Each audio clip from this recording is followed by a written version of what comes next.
Picture this: the sacred silence of Seoul's Royal Academy, a hall reserved for the kingdom's most brilliant Confucian scholars, is shattered not by debate, but by the splintering of oak doors. Armored guards do not seize texts on philosophy or statecraft. Instead, they drag revered elderly teachers into the courtyard by their hair. Their crime? Not treason, not conspiracy. They had dared to suggest the king's new favourite concubine was from a family beneath his station. This is not justice. This is the opening act of a nightmare. The king watches from a palanquin, a faint, cruel smile on his lips, as the institution of learning is stripped of its texts and hastily converted into something new.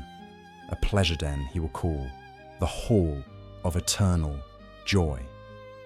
In this moment, the Joseon kingdom dies, and something monstrous is born in its place.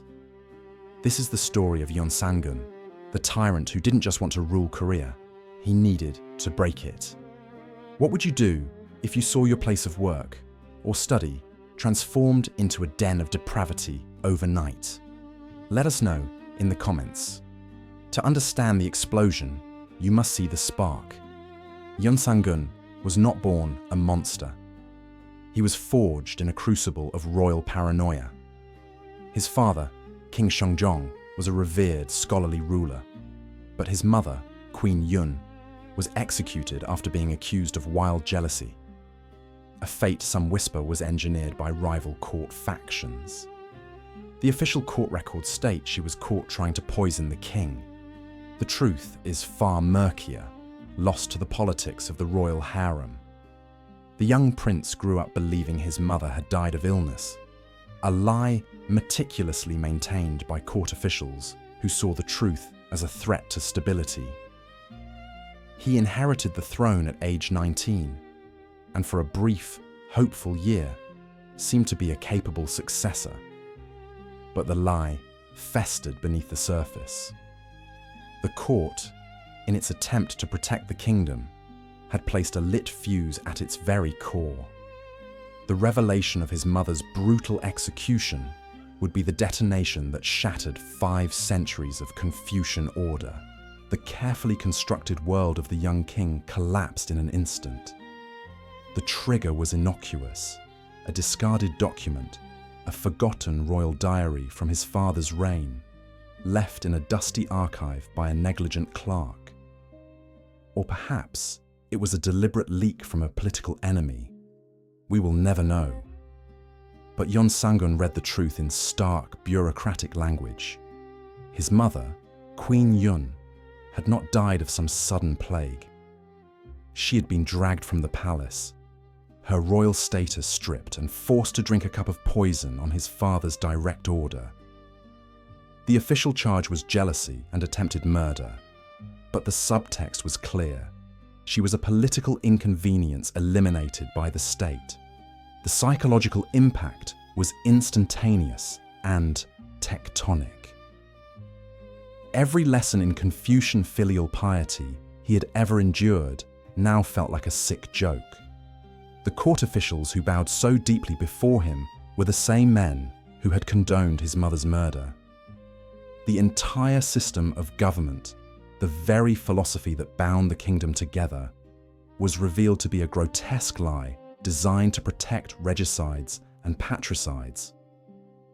His grief did not manifest as tears, but as a cold, incandescent rage that would forever poison his reign. The kingdom was no longer his to steward, it was his to punish. He issued his first decree not from the throne room, but from his private chambers. Every official, scholar, and historian involved in concealing the truth was to be identified. The purge was methodical and merciless. Some were beheaded in public squares. Others were handed brushes and forced to write their own confessions before being executed. The most senior officials, men who had served his father for decades, were subjected to a specific form of humiliation. The gonjang beating, a flogging with heavy sticks that often proved fatal. The streets of Seoul ran with the blood of the elite, and the message was clear. The age of the scholar was over. The age of the predator had begun. Imagine the moment your entire worldview shatters. How do you think you would react? Share your thoughts in the comments below. With the old guard broken, Yeonsangun began his great work, the systematic transformation of the state into his personal instrument of pleasure and vengeance. His gaze fell upon the Sungkyunkwan Royal Academy, the most sacred institution of learning in Joseon, the Harvard and Oxford of Korea combined. To the Confucian mind, it was the beating heart of the kingdom's moral and intellectual life. To Yeonsangun, it was the perfect symbol of everything he now despised. He did not order its closure. He ordered its defilement. Scholars were given one day to remove their precious texts. The following morning, a caravan of royal palanquins arrived, carrying not books, but women. Hundreds of them. They were the most beautiful women from every province, seized from their families under the pretext of royal selection. The lecture halls, where the tenets of justice and morality had been debated for centuries, were now hung with silken drapes. The libraries were converted into bedchambers. Yeonsangun christened it the Hwalewon, the Hall of Eternal Joy. It was his personal harem, but it was also a calculated, spiritual murder of the Confucian establishment. But his appetite required more than just a static location. He needed a mobile, hunting apparatus. For this, he perverted the office of the Censor-General, the institution responsible for investigating government corruption and accepting petitions from the people. These officials, known as Sagan-won, were meant to be the conscience of the kingdom. Yeonsangun turned them into its stalkers. He granted them a new, terrifying authority: the right to seize any woman they found captivating, regardless of her social status, be she a nobleman's daughter, a merchant's wife, or a peasant girl in the fields. Their duty was no longer to audit tax records, but to scour the city for human prey. They would burst into homes in the dead of night, presenting a royal warrant that could not be challenged. Resistance meant immediate execution. The city of Seoul became a hunting ground, and its citizens lived in a state of perpetual terror, hiding their daughters in secret compartments and basements, knowing the king's agents were always watching. Yeonsangun's paranoia was not limited to the physical world. It extended to the very realm of thought and history. He understood that words outlasted tyrants, and he was determined to control the narrative for all eternity. This led to one of the most systematic campaigns of censorship in pre-modern history. He declared that the use of certain Chinese characters associated with imperial authority, words like Wang, king, Sin, subject, and Mayong, decree, was now forbidden to all but himself. Scholars found using them in private correspondence were executed for treason. But his most infamous act of erasure was the Great Literati Purge. He ordered the destruction of all historical records, royal diaries, and scholarly texts that mentioned his mother's deposition and execution. This wasn't a simple burning of books, it was a surgical strike against memory itself. Royal secretaries were forced to scrape the ink from centuries-old vellum scrolls. Printing blocks were smashed into splinters. Anyone suspected of harboring a forbidden text, or even knowing its contents by heart, was arrested and tortured. The goal was to create a national amnesia, to vanish a queen from history as thoroughly as she had been vanished from life.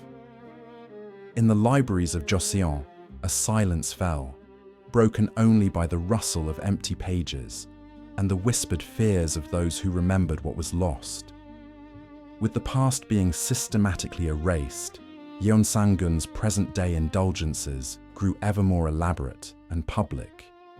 He transformed the entire capital and its surrounding areas into a personalized amusement park of suffering.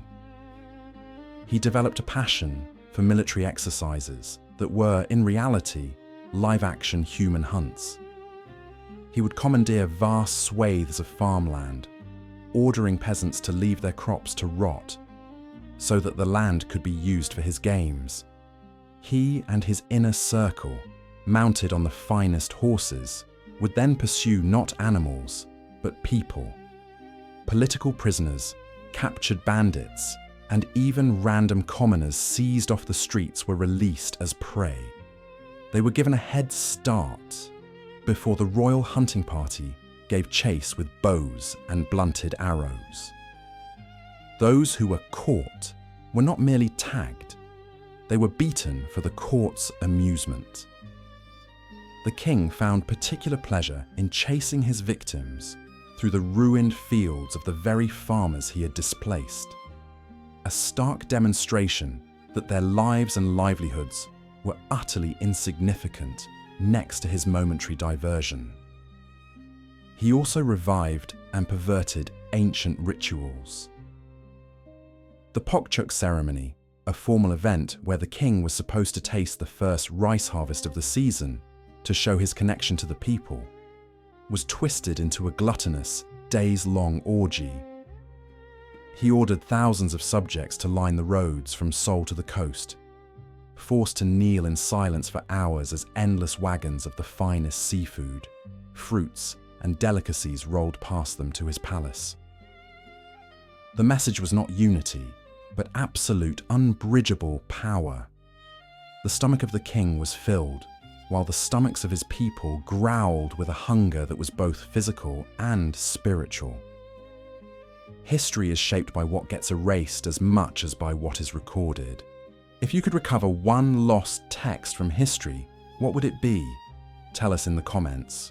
Yeonsangun's genius for tyranny lay in his understanding of human nature.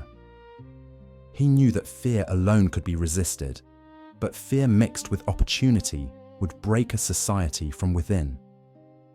To achieve this, he instituted a policy of breathtaking cynicism, the public posting of a geum-bang, a metal plaque, which granted every single subject, man, woman, child, slave, or noble, the unrestricted right to directly inform on anyone, for any reason.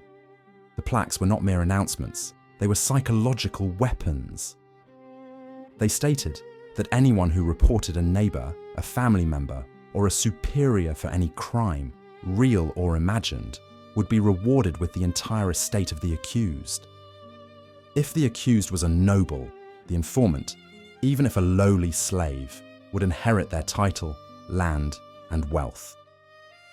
Conversely, anyone who failed to report a crime they witnessed would be executed alongside the perpetrator. The effect was instantaneous and catastrophic.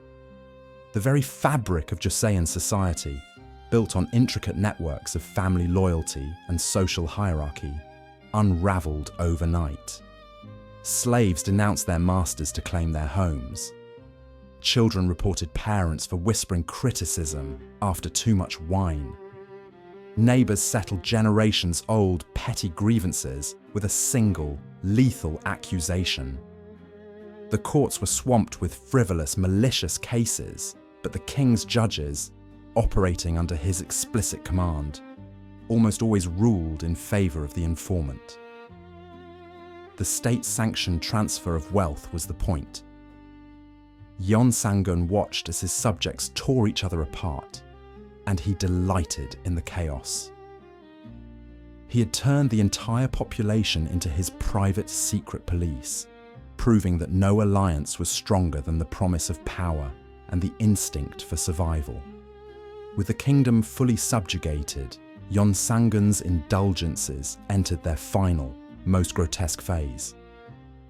His appetite for grand spectacles of control led to the Great Slaughter of the Innocents, a rumour likely started by the king himself to test his power, spread that a rebellious faction was hiding Buddhist monks within their monasteries. Using this as a pretext, Yeonsangun ordered a nationwide purge. Temples were raided, sacred scriptures burned, and thousands of monks were forcibly laicized, tortured, or executed. This was not just religious persecution, it was the annihilation of a competing center of authority and the destruction of Korea's Buddhist cultural heritage for a generation.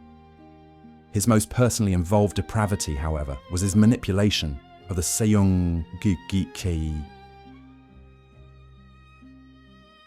Sanan Awasaron Seom Smuni, a formal event where the king was meant to hear petitions from his subjects. Yeonsangun turned it into a theatre of cruelty. He would summon elderly, respected officials and force them to participate in drinking games until they collapsed in their own vomit.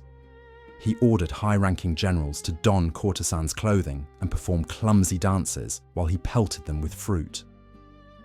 The climax of this humiliation was his archery contest. He would have officials stand as living targets, holding placards, while he shot arrows frighteningly close to their bodies. Their ability to stand still, showing no fear as the arrow thudded into the wood next to their face, determined their fate. A flinch could mean demotion, a scream could mean death. In these moments, Yeonsangun was no longer a ruler administering a kingdom. He was a puppeteer, and the entire nation, its laws, its traditions, its people, were his marionettes, dancing to a tune of utter, soul-crushing despair. Faced with a system designed to turn neighbour against neighbour, what would be your strategy for survival? Complete silence, feigned loyalty, or becoming an informant yourself? Share your reasoning below. A kingdom cannot run on terror alone. As Yeonsangun's court drowned in decadence, the machinery of state began to seize. The treasury, once robust, was hemorrhaging wealth to fund the king's endless festivals, the construction of pleasure palaces, and the lavish rewards for his network of informants. Critical infrastructure crumbled. Irrigation systems vital for rice farming fell into disrepair, leading to localized famines. Banditry surged on neglected highways, but local magistrates were too terrified to request military aid, fearing it would be seen as an admission of incompetence worthy of execution.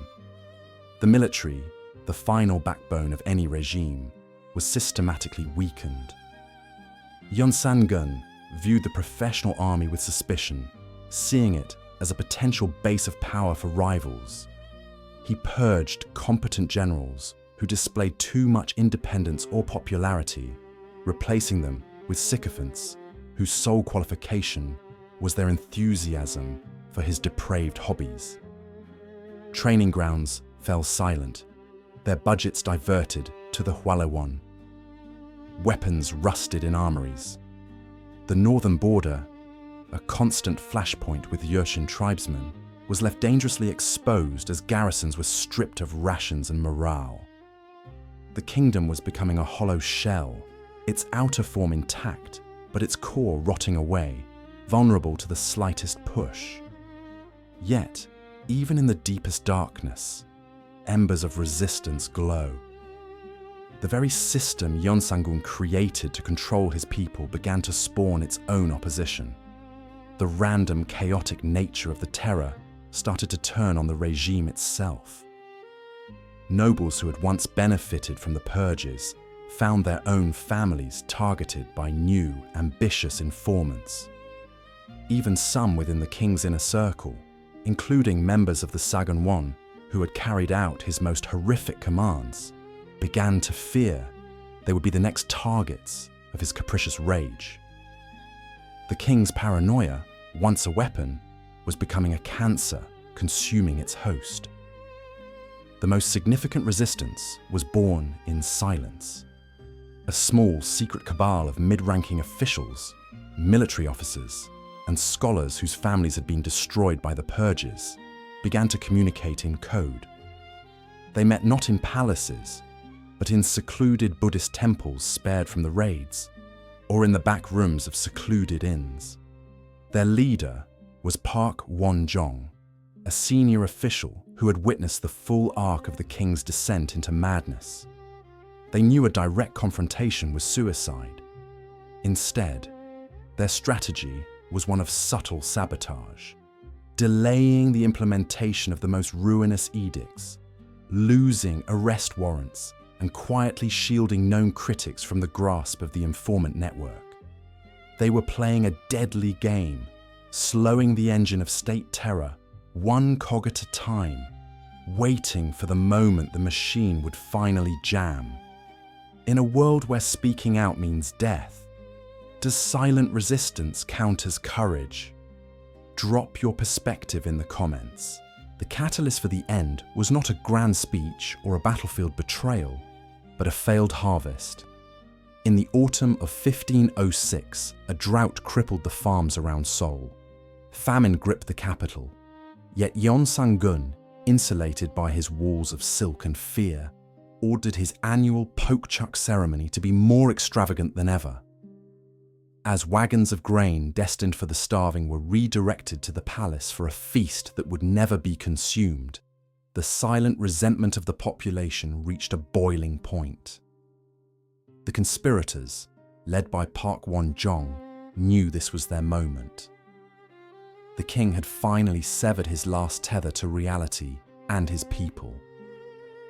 The conspiracy crystallized around a core of 9 officials, but their strength came from a critical, unexpected ally, the Royal Guard. These were not the Saganwan enforcers, but the soldiers tasked with actually defending the palace. They had watched their comrades purged, their budgets plundered, and their honor dragged through the mud of the king's human hunts. Park Won-jong and his allies, through weeks of clandestine meetings, secured the loyalty of the guard commander. The plan was audacious in its simplicity. They would not raise a rebel army. They would use the king's own protectors to lock him in his gilded cage. On the night of the coup, Yeonsangun was in the Hall of Eternal Joy, likely in a drunken stupor surrounded by his concubines and sycophants. He was the god of his own tiny, decaying world. Meanwhile, the Royal Guard, under the pretense of a routine rotation, silently secured every gate and corridor of the palace.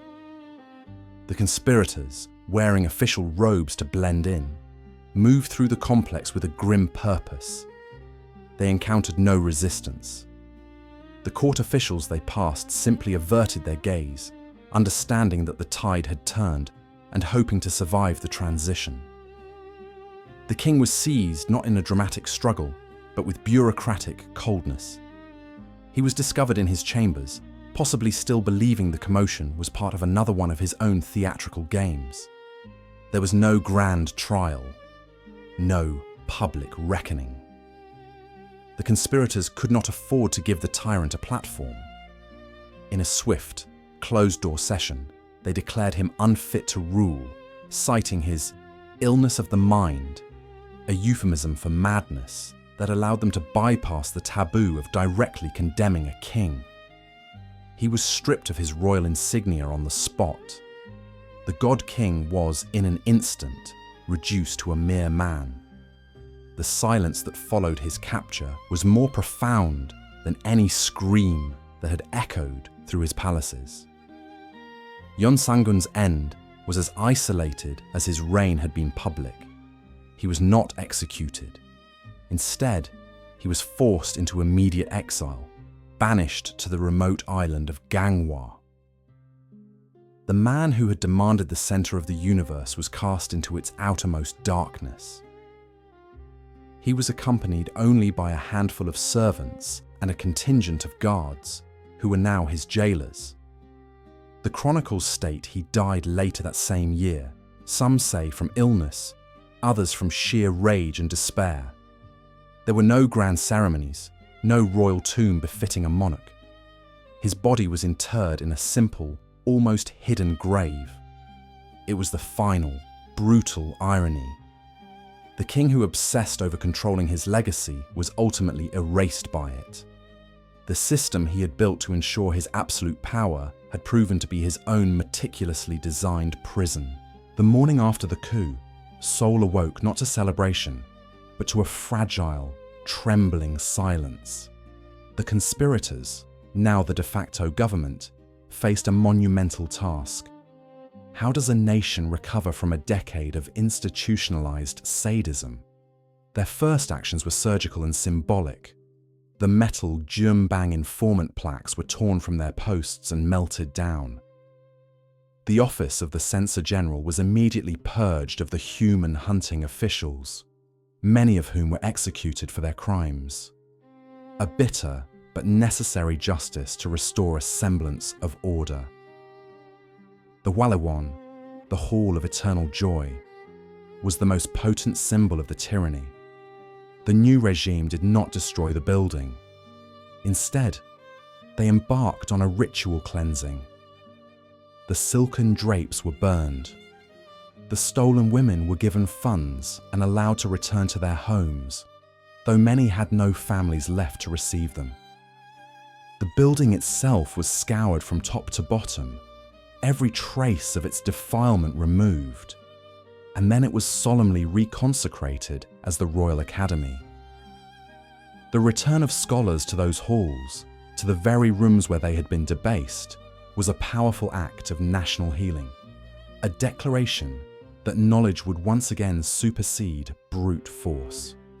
The council placed Yeonsangun's younger half-brother, King Yeonsangun, on the throne. He inherited a bankrupt, traumatized, and deeply fractured kingdom. The nobility was decimated and mutually suspicious. The peasantry was impoverished and fearful. The military was in shambles. Yeonsangun's reign would be defined by this inheritance of ruin. He was a moderate, thoughtful man, but he was constantly constrained by the powerful officials who had put him in power. A reminder that the shadow of the coup was long. The most poignant legacy was the legal one. The Joseon legal code was rewritten with specific, explicit clauses designed to prevent another Yeonsangun. The power of the Censor-General was drastically curtailed. New checks and balances were instituted to allow senior officials to legally oppose a monarch's edict if it was deemed destructive to the state. The reign created a permanent undercurrent of caution in Korean governance. The court had learned the catastrophic cost of absolute royal authority the hard way. The memory of the terror became a silent, unseen counselor at every royal audience for centuries to come. The story of Yeonsangun is more than a chronicle of a bad king. It is a permanent scar on the Korean psyche. His reign demonstrated, with terrifying clarity, the absolute fragility of civilization.